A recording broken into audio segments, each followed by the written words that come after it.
Howdy readers and howdy film buffs. I'm Jason, this is Chapter and Verse, and this is my long-belated, most recent installment of the series that I've been doing on my favorite films of the 21st century. I think it's been more than a year since I did one of these, which feels crazy to me to think about, but isn't, I suppose, terribly surprising given how little I've been on BookTube for the last year. Some of my friends, not least, right, Lukash and Jordan and Fran and certainly others, have been kind of riding my ass like Zorro to make another installment in this series. And I've been wanting to do it myself, but I suppose I just needed a little bit of a fire lit under me. So, without further ado, number 40 is Noah, directed by Darren Aronofsky, and this was released in 2014.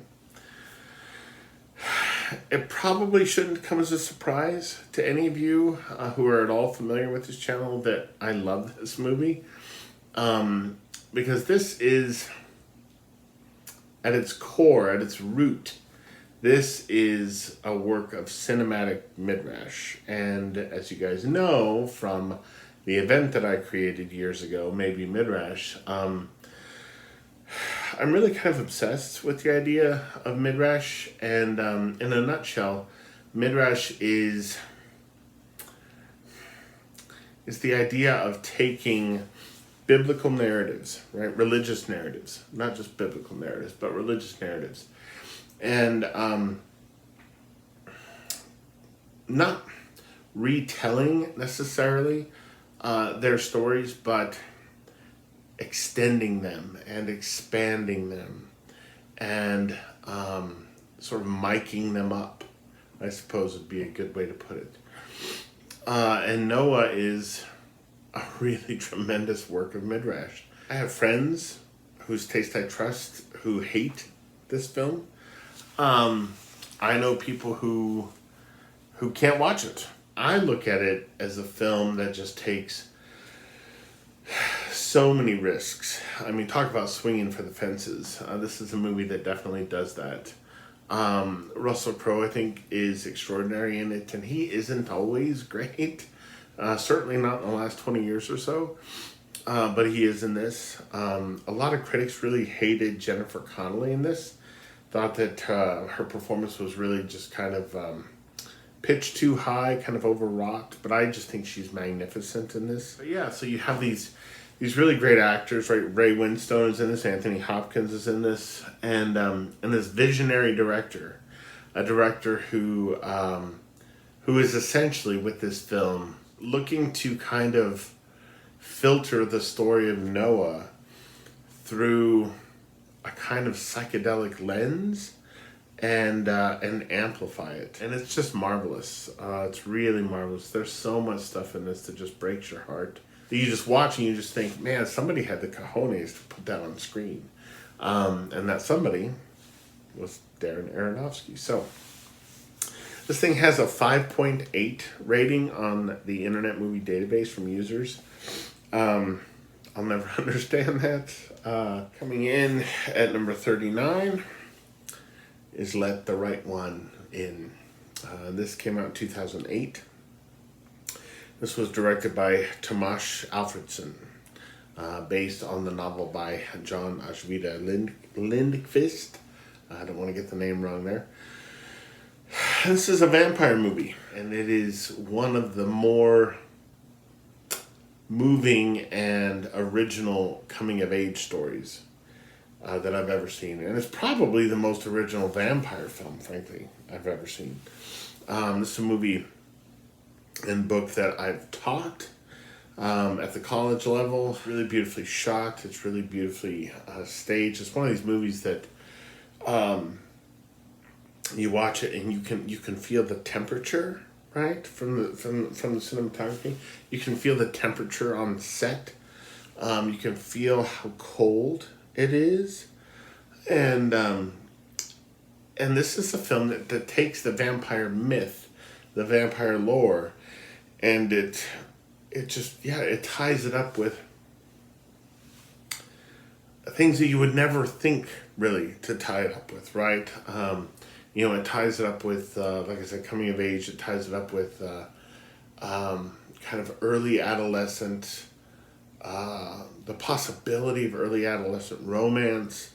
It ties it up with bullying. It ties it up with the novel more than the film, but it ties it up with the idea of pedophilia.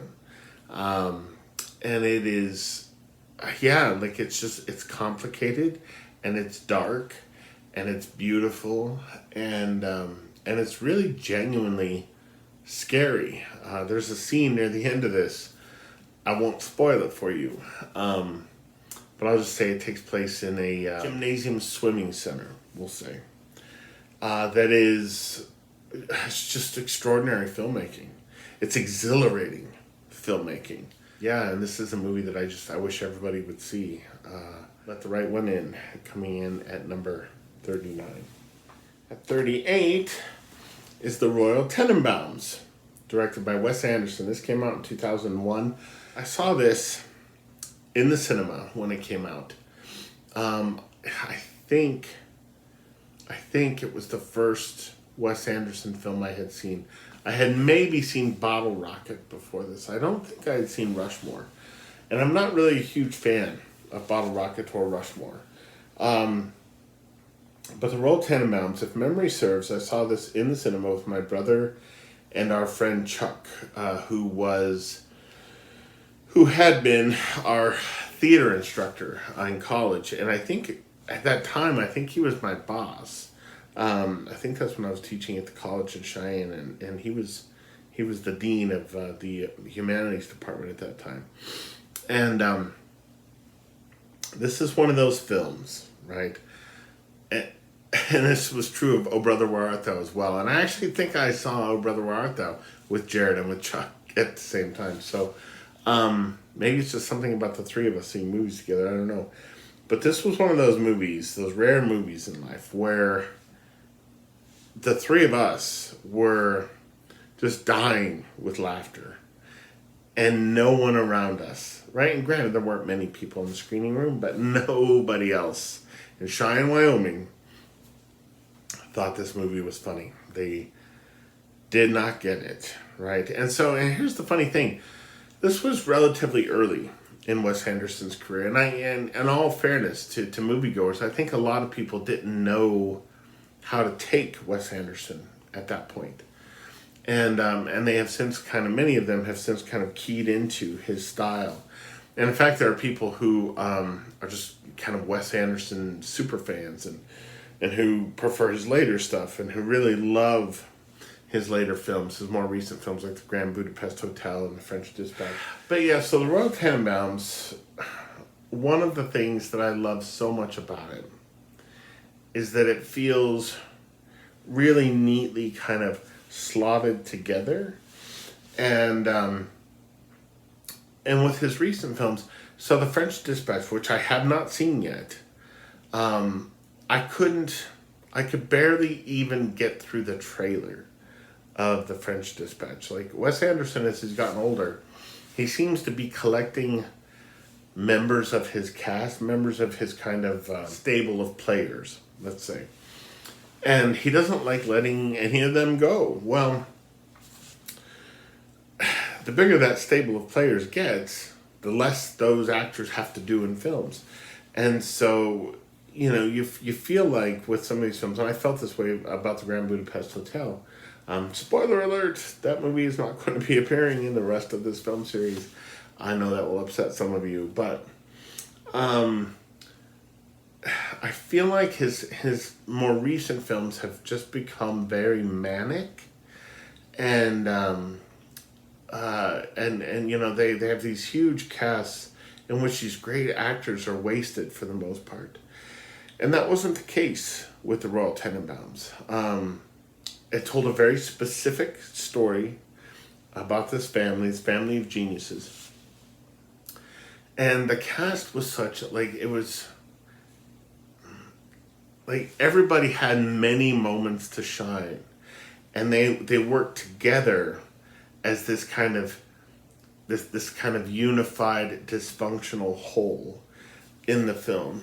And and I think at that point in his career, his ideas, his ambition, his stable of players, it hadn't none of that had gotten away from him yet. And as a result, the film feels like this little gem. I don't know, I find it so funny. I find it so beautiful, so moving. The narration by Alec Baldwin is fucking hilarious. And there was this strange thing that happened when I saw the film in the theater. And it's this trick of memory, right? These things just happen to us sometimes. There's a scene in the film where Luke Wilson's character lets his falcon, right? He has his falcon named Mordecai, I think, and he lets his falcon go, and he's fly Mordecai, fly, etc., etc., and I remembered in the film. I remembered Ruby Tuesday by the Rolling Stones playing over that scene when the falcon takes flight.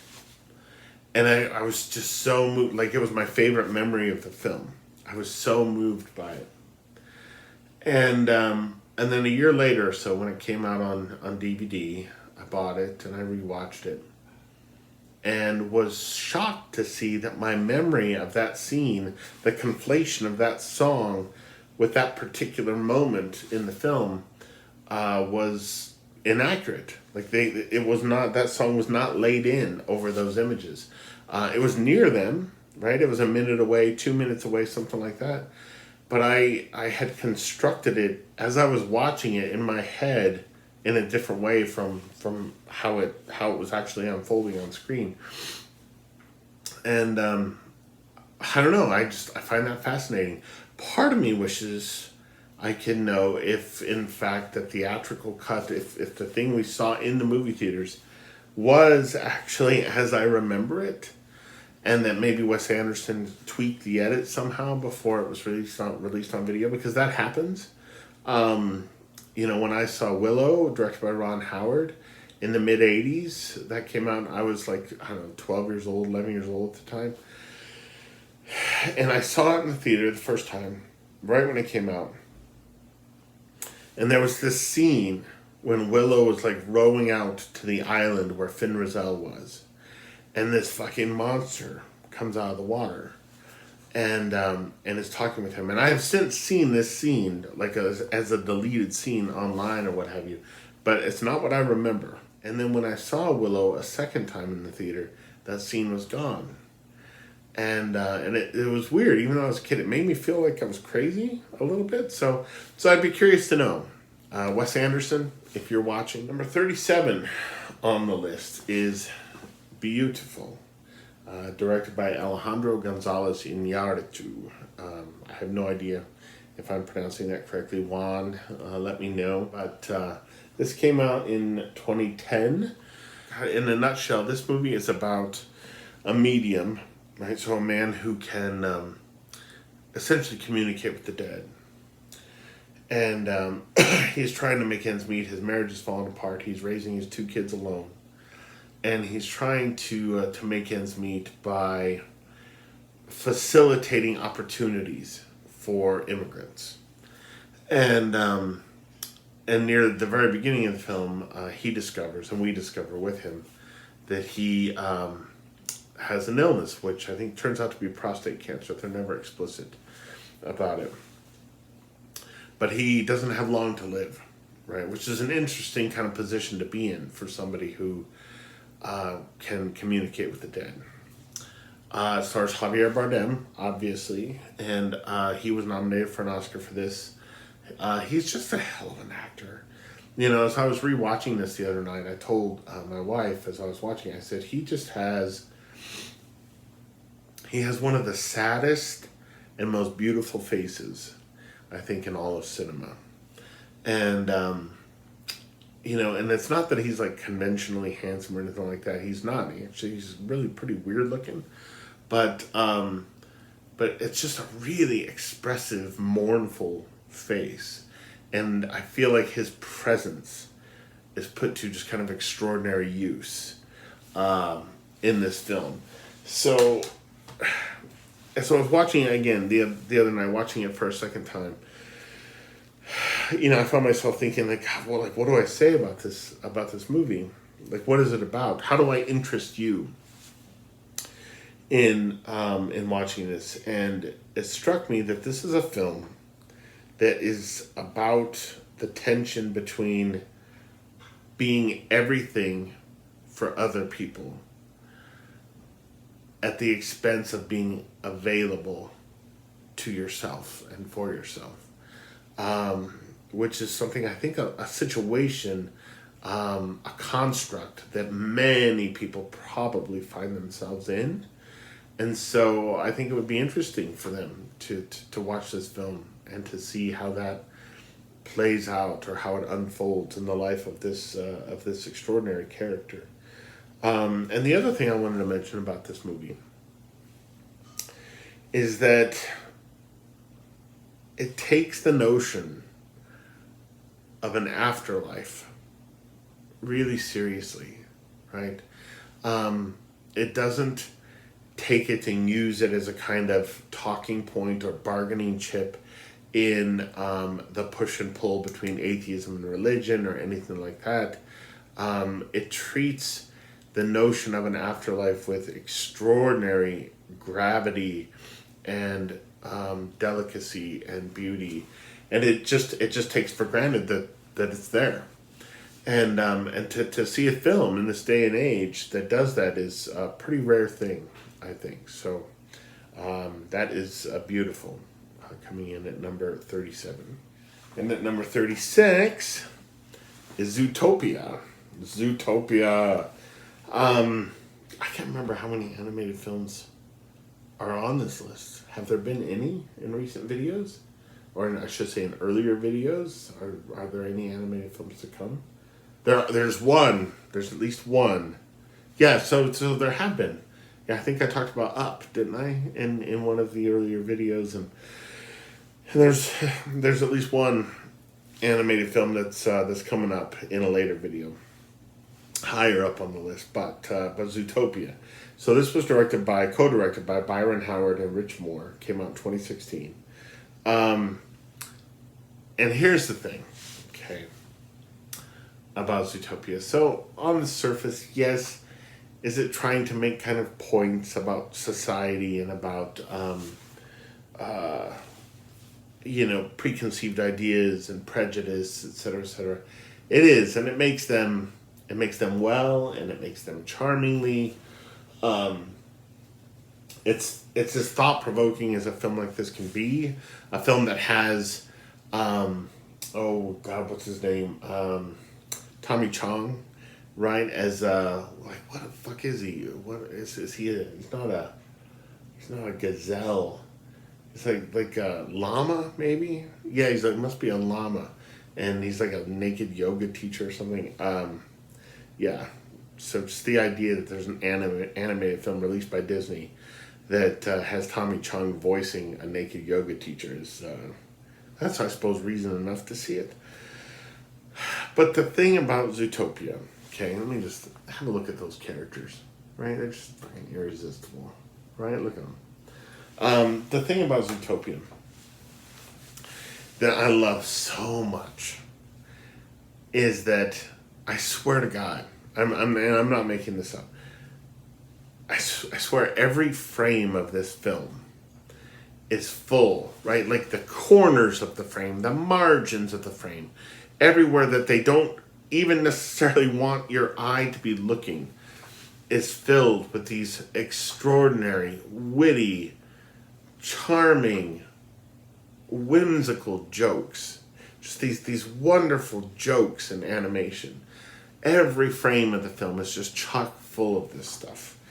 And it's just so much fun to watch. It's so much fun to watch. And there's great voice talent at work. There's a little lamb character in the film who is, let's say, trying to climb the political ladder, one might say, voiced by Jenny Slate from Obvious Child, the Gillian Robespierre film. And Zootopia is just a hell of a lot of fun. So it's funny because it's not Pixar. It's the same style of animation as Pixar. But for my money, it is better than so many Pixar films. And we are going all the way back. So if you haven't seen it yet, definitely give it a look. If you've got children, more is the better. But you don't need kids. I don't have kids. I don't even really like kids. But God, I love Zootopia. It's just a wonderful, wonderful movie. And next we have, at number 35, The Diving Bell and the Butterfly. So this was a film that I saw right near the beginning of the pandemic. I've been wanting to see it for years. This came out in 2008. It's directed by Julian Schnabel. So this was adapted from a memoir by Jean-Dominique Bauby. And the memoir is quite slim, right? It's like 120, 130 pages, something like that. And this is about a man who has a stroke and is left incapacitated by that stroke. He essentially has the movement of one eye, and that's it, right? And it is a movie not only about how he survives, but it's a movie about how memory works and how memory sustains us. It is a movie about perspective. It's probably the best film I've ever seen about perspective, about being forced as a viewer to experience, to see, to apprehend the world in the way that the character in the film does. And Julian Schnabel with his cinematographer, I think it's Janusz Kaminski. Spielberg's a longtime cinematographer. The way that they work together to give us what this main character sees, and to help us intuit from what he sees, what he might be feeling, is extraordinary. It's kind of a perfect film, actually.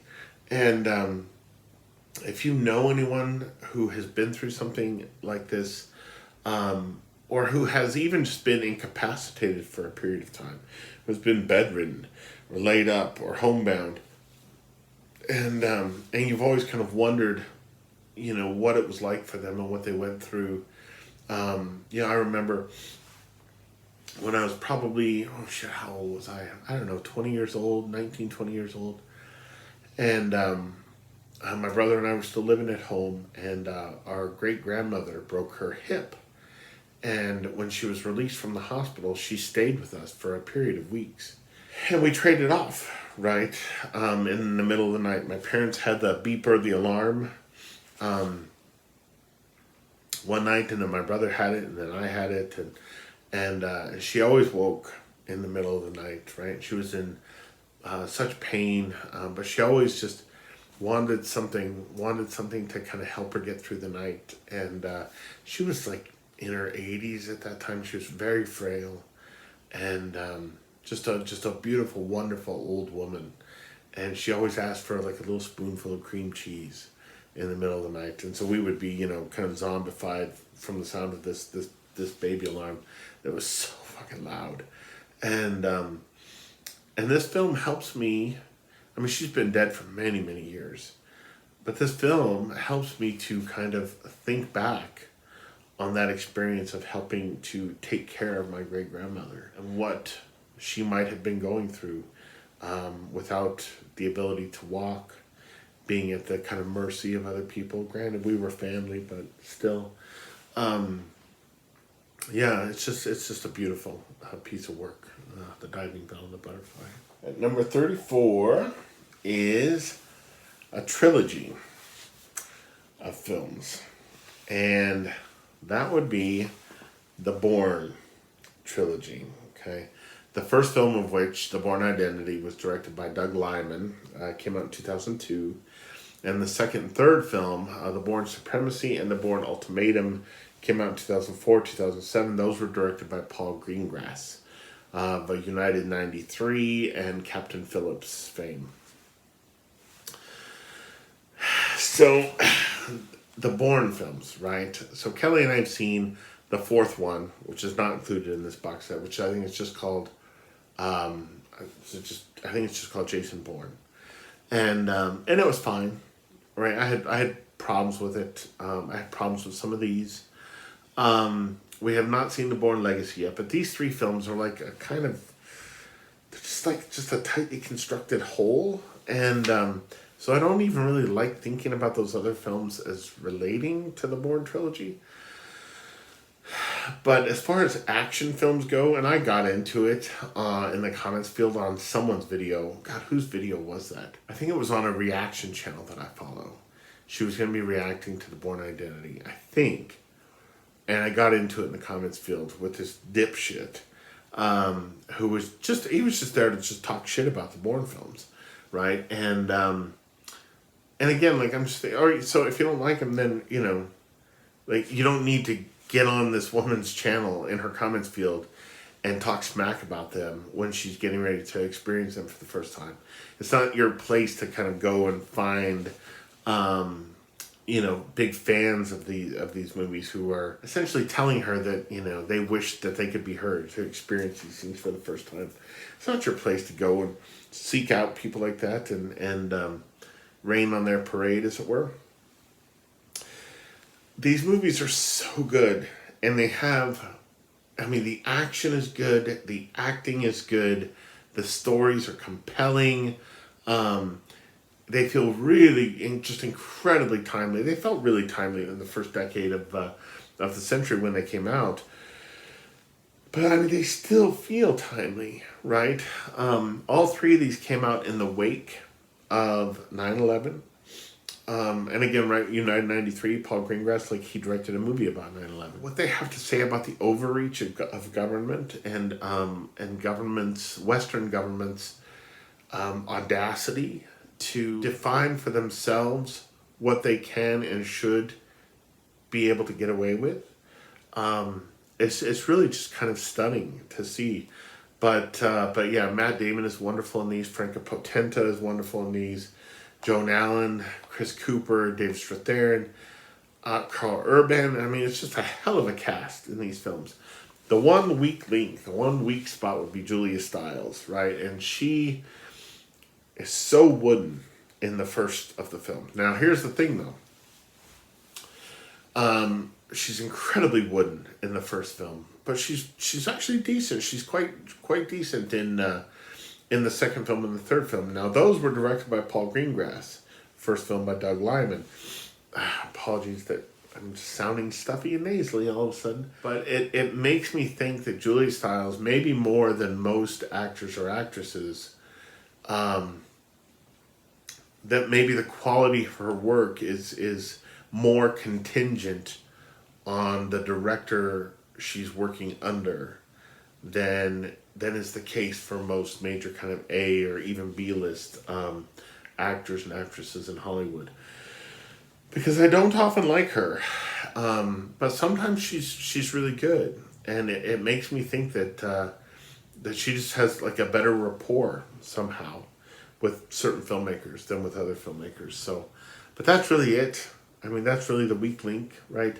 I give the first of these films a 9 out of 10, the second one an 8 out of 10, and the third film, and how often is the third film in a trilogy the best film in that trilogy? But the third film is really kind of perfect.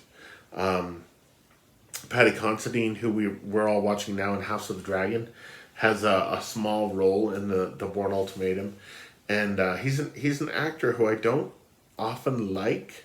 I like him as a director, which you guys know.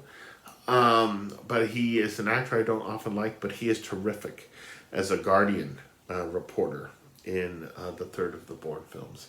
And yeah, if you haven't seen these, Kelly and I watch these so fucking often. Kelly watches the whole trilogy probably twice a year, sometimes 3 times a year. But I watch the whole trilogy at least once a year with her, sometimes twice a year. And it's just marvelous filmmaking. Yeah, if you haven't seen the Bourne films, treat yourself. Right, take this weekend and just set Saturday aside and sit down, make some popcorn, and enjoy yourself because they're a ride. I'll tell you that. And coming in at number 33 is Jackie, directed by Pablo Larraín. This came out in 2016. Pablo Larraín more recently made Spencer, about Princess Diana, with Kristen Stewart. And this is his film about Jackie Onassis, right? Jacqueline Kennedy Onassis. This stars Natalie Portman. And Kelly and I saw this, so we saw it as a kind of double feature, right? Now, they weren't playing at the same cinema. We have two primary movie theaters here in town that are on, so Casper's really spread out, okay? And we have a movie theater at the far west side of town and a movie theater at the far east side of town. And we have this road that goes behind Casper that kind of connects those sides of town with very little in the way of sort of stoplights or, speed limits. And the speed limit on that road, for the most part, I think the lowest it ever is 40. But there are stretches where it's 60. And we decided so Hidden Figures was playing at one of the cinemas and Jackie was playing at the other. And so we said, it'd be kind of fun since those movies take place right around the same time. And they're about this 2, 3, 4, 5 years, right, in American history, this cultural moment. It might be kind of cool to see them as a kind of double feature. And so we went and saw Hidden Figures. And then this was like on a winter night, and we raced around that road to the other side of town and got there just in time to see Jackie. And that was a cool experience. This is the first time first and last time we'd done something like this. This was the kind of thing I would do often in college, but as you get older and staying awake at night becomes more and more of a challenge. You just can't do things like that very often. But it was a cool way to see this film. And the best way I can describe Jackie is a kind of impressionistic kind of unpacking or subversion of an American icon, right? And not just an American icon, but American iconography, period. And Spencer does the same thing, right, with Princess Diana, right? Like, it takes a well-known British figure, someone kind of beloved by the nation, and pulls the rug out from under what we think we know about her. And Jackie does much the same thing with Jackie Onassis. And it's beautiful and it's transfixing, and Natalie Portman is so good in this. I realize she won the Oscar for Black Swan, but I think she's better in this film, and it's a better film than Black Swan. And if you want to fight me on that, we can do that. We can go there, but yeah, I'm really fascinated by filmmakers who are looking to investigate the ways in which they can take American iconography or American celebrity and just really deconstruct it. That's one of the reasons why I'm so excited for Blonde, the new Andrew Dominik film coming out about Marilyn Monroe, because he's a really gifted filmmaker as far as that goes, right? As far as that kind of approach, taking American myth and shining a spotlight on it at the same time as one is pulling the rug out from under it. It's a cool thing to do. And Pablo Larraín, I think he's Chilean. I could be wrong about that. Pardon me if I am. But it's cool to see a filmmaker from another part of the world have such, have his fingers so kind of, thoroughly and intensely and delicately on the pulse of another nation's kind of beloved public figures. So, and I say figures again because of Spencer. Number 32 is Anna Karenina, directed by Joe Wright. This came out in 2012. So here's the thing. I've never read Tolstoy's novel, right? I read a wonderful, wonderful interview with Ethan Hawke recently, in which he didn't badmouth this movie specifically, but he talked about adaptations of Anna Karenina and how they're doomed to fail from the get-go because of the length of the book. And you can't make a feature film of that novel successfully, right? It needs room to breathe, et cetera, et cetera. Well, I don't know about that. Like I said, I haven't read the book, but damn if I don't love this movie. And when I first saw this, I'll never forget this. So it was when we were living in our old apartment, and our living room was pretty small. We had our TV against one wall, and we had our futon against the facing wall. And there wasn't much room. There was probably 8 feet, I suppose, between the futon and the TV. And I started the film sitting on the couch, sitting on the futon, watching it away. And by the end of the movie, and here's the funny thing, it's like I don't really remember migrating. Like, I don't remember the movement. But by the end of the film, I was sitting on the floor directly in front of the TV. Now, I realize I'm old, and my vision's not what it once was, and my hearing certainly isn't what it once was. But this was not because I was having difficulty seeing the TV or hearing the TV. There's just something about the style of this thing, the kind of puppet theater approach to the filmmaking that I found. I mean, it was so meta, but beyond that, like there was just a kind of charm to it, which I wasn't expecting, and a real beauty to it, and it made me think, because we see the artifice of the whole thing, we see behind the scenes, we see the sets, etc., and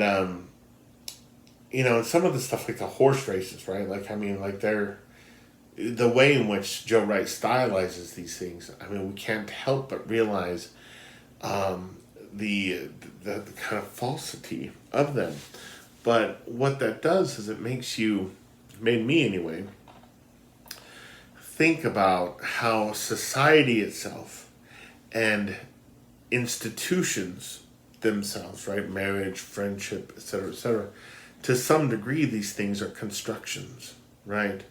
And we repair them, we put a brave face on them, etc., and it made me think of the relationships in the film in a completely different way, and I just find this a magnificent movie. My best friend, whose taste in films I value above anyone else's, probably fucking hates this movie. He hates it.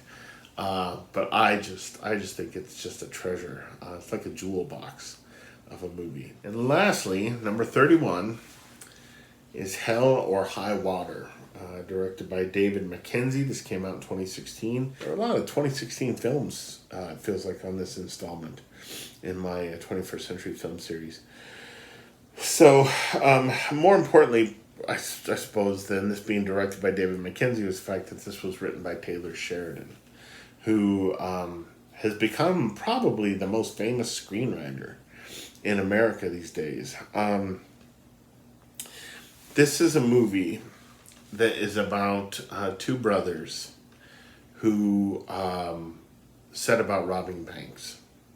And I won't really go into why they're robbing the banks. And it's about the sheriff, I think it's the sheriff, who is chasing them down. He's an aging Texas Ranger, Jeff Bridges, and his kind of right-hand man who are hunting them down. And this is a movie,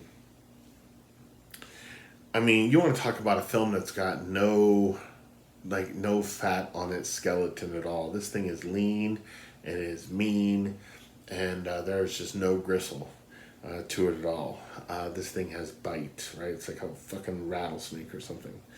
And it's also got just really extraordinary violence in it. Now, here's the thing, okay? I've got a complicated relationship with violence in movies. But one of the reasons why I find the violence in this film, I take the violence in this film in a way that I do, is that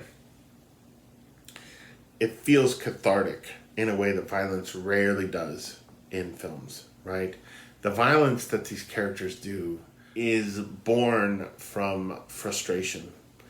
It's born from the notion that society can reduce us to a kind of insignificance. And so as a result, when the characters in the film lash out, you feel connected to them. You're not appalled so much. It's certainly not glorifying violence, but you're not appalled by what they're doing. You identify with what they're doing. And for a movie to ask you to identify with someone committing violence like that is it's pretty bold. It's a pretty brazen thing, right? There's a scene in this film takes place at a gas station, right? It's another violent scene in the film where there's these young guys who have let's just say they have a can of whoop ass opened up on them, and that scene is my friend Dan's. It's his favorite whoop ass scene in any movie he's ever seen. And Dan is he's not a spring chicken anymore. He's seen a lot of films. And that scene, boy, gets him going, man. He just feels such a rush from it. I don't know, it's a really provocative film, and it's a movie that deserves to be seen by more people. I mean, I think it was nominated for Best Picture, actually. Does that say there? Say that anywhere on here? No, it doesn't. It must have come out on DVD before the Oscars. But yeah, it's a movie that people don't really talk about. But I just find it so full of ideas, and so competently done. It's a really terrific movie, Hell or High Water. So that's it.